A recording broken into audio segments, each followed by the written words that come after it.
Hello दोस्तों, नमस्ते, प्रणाम। मैं हूँ मालती। हमारे यूट्यूब चैनल पर आज सभी लोग को स्वागत है। आप लोग कैसे हैं? उम्मीद करती हूँ अच्छे ही होंगे।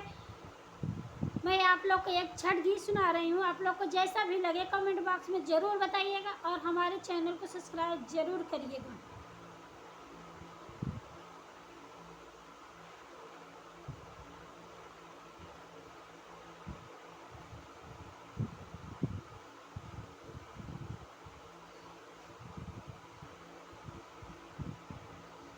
चारही कोने के पोखरवा नैया लागल बायरा, नैया लागल बायरा।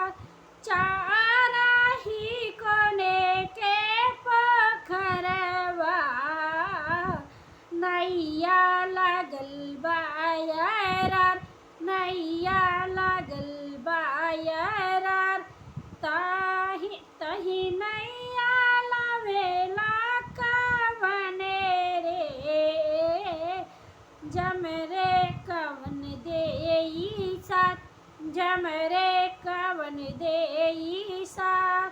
तही नैया लावेला कवन के, जमरे देई कवन साथ, जमरे देई कवन साथ।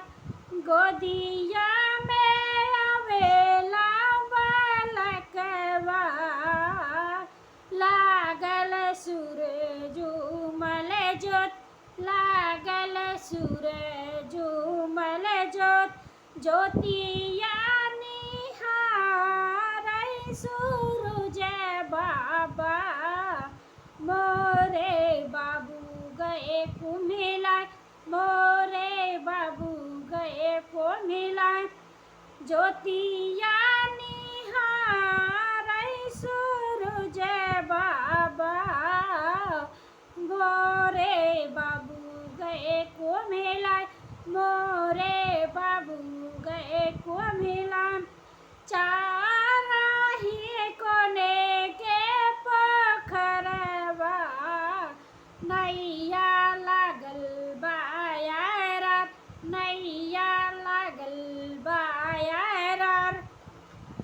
गोदिया में आवेला कवन पूत, लागेला सूरजमल जोत, लागेला सूरजमल जोत। गोदिया में आवेला कवन पूत, लागेला सूरजमल जोत, लागेला सूरजमल जोत। ज्योतिया निहारै सूरज बाबा, मोरे बाबू गए कुम्हिलाय, मोरे बाबू गए कुम्हिलाय।